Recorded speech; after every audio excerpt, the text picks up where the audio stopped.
Saludos compañeros y compañeras, comenzamos la sesión 22 con el vídeo 1. Estamos en el tema 13 y en este tema se tratan diversos puntos. Concretamente en esta sesión trataremos el tema o el punto de la seguridad en la información y el tema de la prevención del blanqueo de capitales. Bien, comenzamos por el primero, por el de la seguridad en la información. Y lo primero que nos dice el manual es que a menudo facilitamos a empresas y a administraciones datos como son nuestro nombre y apellidos, nuestra fecha de nacimiento, nuestro DNI, nuestro teléfono, la matrícula del coche, etcétera, etcétera, etcétera. Todos estos son datos que permiten identificar a la persona y por tanto son datos personales. ¿Cómo se deben tratar estos datos personales? Pues bien, esto está regulado en una ley que es la Ley Orgánica 15/1999 de 13 de diciembre de protección de datos personales. Esta ley recoge una serie de derechos fundamentales de los ciudadanos al respecto y entre estos derechos está, primero, el derecho a informar previamente al interesado de la existencia de un fichero o de tratamiento de datos de carácter personal, con la finalidad con la que se van a tratar esos datos y de quién va a ser el destinatario de esa información. También se debe informar al usuario del carácter obligatorio o facultativo de su respuesta, es decir, si nos dan un cuestionario debemos saber si es obligatorio el contestarlo o no, o es voluntario. Debemos saber también las consecuencias de contestar ese cuestionario, es decir, para qué se van a tratar esos datos, y debemos estar informados de la posibilidad de ejercitar los derechos de acceso, de rectificación, de cancelación y de oposición, lo que se llama en genérico derechos ARCO. Y también debemos estar informados de la identidad y dirección del responsable del tratamiento, es decir, quién va a tratar esos datos y para qué los va a tratar.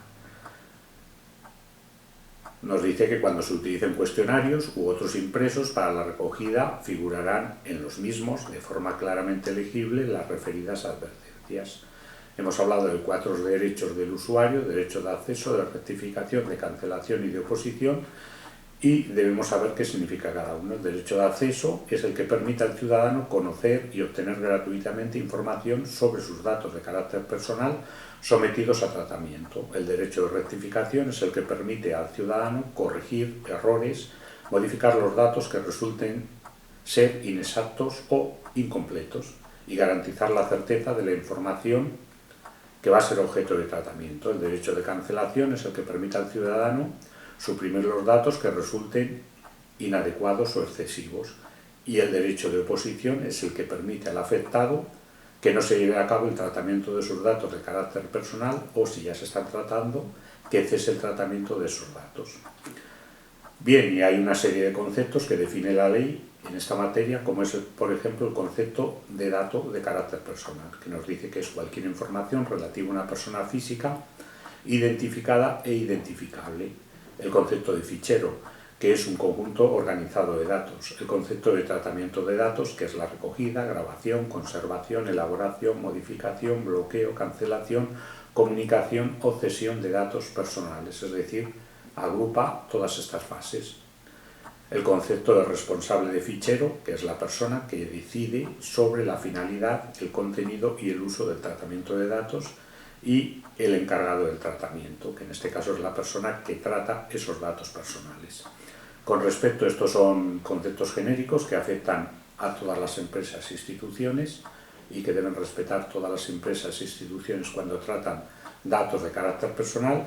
Vamos a hablar ahora ya específicamente de la seguridad en la información en correos.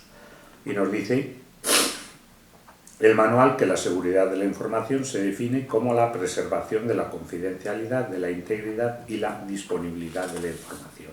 Por tanto, vamos a ver qué significan cada uno de estos conceptos. Por confidencialidad se entiende que es la propiedad de la información por la que se garantiza que dicha información esté accesible únicamente al personal autorizado. Por integridad se entiende que es la propiedad que busca mantener los datos libres de modificaciones no autorizadas. Y por disponibilidad es la propiedad que tiene por objeto garantizar que la información y los sistemas de información pueden ser utilizados en la forma y tiempo requeridos. Bien, debe haber en todas las instituciones o en todas las empresas una seguridad en la información para evitar que no se materialice ningún tipo de amenaza. ¿Cuáles son las amenazas que pueden afectar a la utilización de la información? Pues nos dice que amenazas son acciones capaces de modificar el estado de seguridad de un sistema, y dentro de ella se incluyen los desastres naturales, que pueden hacer que se pierda información, los desastres industriales, los errores y los ataques deliberados. Y entre los principales riesgos para la información están las infecciones por virus en los equipos informáticos, los accesos no autorizados, las pérdidas de información por despiste, porque la llevemos esa información en un ordenador portátil o en un lápiz de memoria y lo perdamos. Son también riesgos de incumplimiento legal. Si no cumplimos toda la normativa en materia de protección de datos personales, podemos tener sanciones muy elevadas y puede tener también un daño para la imagen pública de la empresa. Si una empresa como Correos perdiera información, esa información se hiciera pública, pues evidentemente el prestigio de esta organización se vería afectado negativamente. Aparte de la ley que hemos visto de protección de datos personales, existe también como normativa legal un Real Decreto, que es el Real Decreto 1720/2007, que desarrolla la anterior ley. Por tanto, estas dos normas, la ley y el Real Decreto o reglamento que la desarrolla, son las normas que regulan en España el tratamiento de datos personales.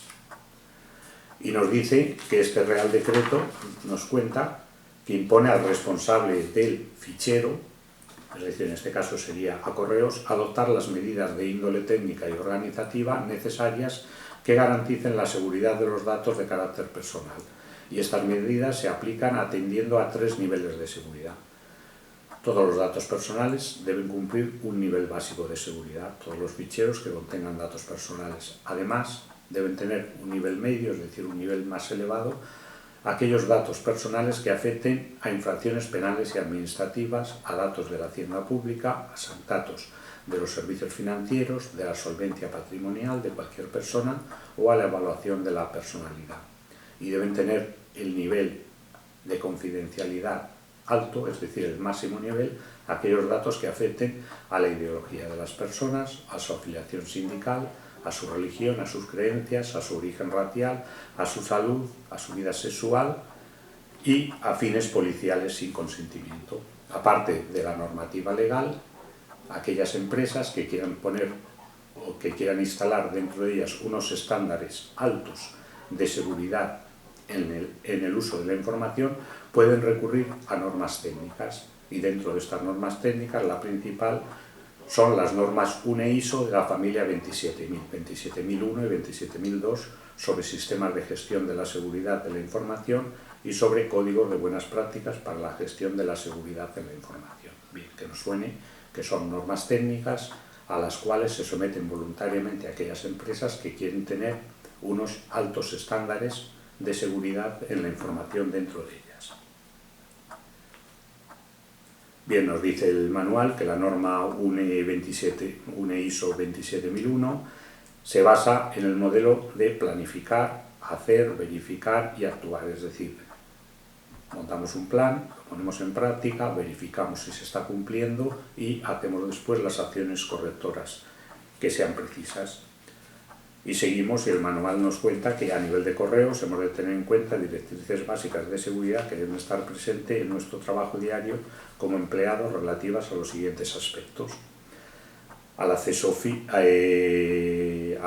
físico, a las contraseñas seguras, al buen uso de Internet y de correo electrónico, a la prevención contra códigos maliciosos, es decir, virus, troyanos o spyware, y a la protección de información en dispositivos extraíbles y portátiles. Vamos a ver caso a caso cómo debemos preservar la seguridad en el acceso físico a los edificios de Correos. Pues en primer lugar, no debe acceder a los locales de Correos ninguna persona no autorizada, y el personal que acceda debe estar correctamente identificado. Segundo, uso de identificador y de contraseñas. Pues bien, cuando accedamos a los equipos informáticos, cada persona debe acceder con su número de identificación y con su contraseña. Y aquí nos dice también el manual que para que una contraseña sea segura debe tener al menos 8 caracteres alfanuméricos incluyendo tanto letras mayúsculas como minúsculas, dígitos y signos de puntuación. Y que con una contraseña segura evitaremos ataques de fuerza bruta y ataques de diccionario. Ataques de fuerza bruta son aquellos que intentan recuperar una clave probando todas las combinaciones posibles. Con una clave de 8 caracteres se tardaría 23 años en probar todas las posibles y detectar la nuestra. Con una clave de 5 caracteres se podría conseguir identificar la clave en ataques de fuerza bruta en un máximo de unos pocos días. Bien, y otros ataques son ataques de diccionario, que intentan averiguar nuestra contraseña probando todas las palabras del diccionario. Por eso, si ponemos una contraseña de al menos 8 caracteres y compleja, mezclando mayúsculas, minúsculas, números, letras, signos de puntuación u otro tipo de signos, será prácticamente imposible que nos la detecten. ¿Qué criterios de seguridad tenemos que tener en el uso de Internet y del correo electrónico? Pues con respecto a Internet, lo primero de todo, saber que Internet es para uso profesional, es decir, cuando un empleado que tiene acceso a Internet en correos utiliza Internet, la utiliza para uso profesional y va exactamente a esas páginas que son necesarias para uso profesional. No va por ahí dando vueltas de una página a otra y sobre todo de páginas de riesgo. No debemos proporcionar a través de Internet información sensible, debe estar siempre activado el antivirus y no se deben realizar descargas en sitios que sean poco fiables. Y en el tema del correo electrónico, pues lo mismo, cuando se utiliza el correo electrónico se debe saber que es únicamente para uso profesional, que está prohibido leer, copiar, borrar o modificar los mensajes de correo electrónico que van dirigidos a otras personas y no contamos con el consentimiento de esas personas. No se debe enviar por correo electrónico información sensible y desde luego no se debe responder tampoco a correos tipo spam ni reenviar mensajes en cadena. A la hora de recibir correos, pues solo se deben abrir los correos de aquellos remitentes que son conocidos y no abrir enlaces que nos conduzcan desde un correo electrónico a una página web. A la hora de prevenir códigos maliciosos o virus, debemos saber que existen varios tipos de virus o de códigos dañinos. Los virus informáticos, que es el código que es capaz de generar copias de sí mismo en programas distintos al que ocupa y produce acciones nocivas en el sistema informático. Los gusanos, que absorben grandes recursos del sistema de forma creciente hasta que lo bloquean. Los caballos de Troya, que es un programa de uso autorizado que contiene un código dañino y el código dañino acaba tomando el control cuando este programa comienza a ejecutarse. Las bombas lógicas, que son códigos dañinos que se activan en un momento predeterminado. Los spyware, que es un software que se instala en tu ordenador para recoger información a través de tu conexión a Internet sin tu consentimiento. Y el phishing, que es un fraude que usa una imagen de confianza para causar un daño y conseguir información en el sistema. ¿Cuáles son los síntomas de que tenemos el ordenador infectado? Pues bien, cuando el PC cambia la página de inicio, cuando aparecen nuevas barras de herramientas, cuando el rendimiento es más lento, cuando aparecen más pop-up. Y bueno, lo que se debe hacer si se cree que el ordenador está infectado, pues lo que se debe hacer es desconectarlo de la red y avisar al CAU para que se proceda. En todo caso, la mejor medida es tener siempre el antivirus activado y no meternos en sitios que no sean de absoluta confianza. ¿Qué debemos hacer para proteger la información en papel? Pues bueno, durante la jornada laboral no debemos dejar documentos a la vista desatendidos, no dejar documentación encima del fax o de las impresoras. Al terminar la jornada debemos guardar toda la información de manera segura y debemos destruir aquella información confidencial que no vayamos a utilizar y no tengamos custodiada. En la protección de información en el PC debemos de seguir unos criterios que son elementales. Los equipos informáticos de correo son únicamente para uso profesional, se deben usar únicamente las aplicaciones corporativas y no instalar nosotros otras nuevas. Debemos acceder únicamente a la información necesaria, debemos respetar las medidas y sistemas de seguridad implantados en el equipo y no debemos desactivarlas. Cuando nos vayamos a casa debemos apagar el ordenador, debemos cerrar la sesión y bloquear el equipo cuando nos ausentemos. Si viajamos con un portátil debemos custodiarlo siempre en todo momento y si trabajamos en un sitio público debemos vigilar que nadie esté observando lo que hacemos.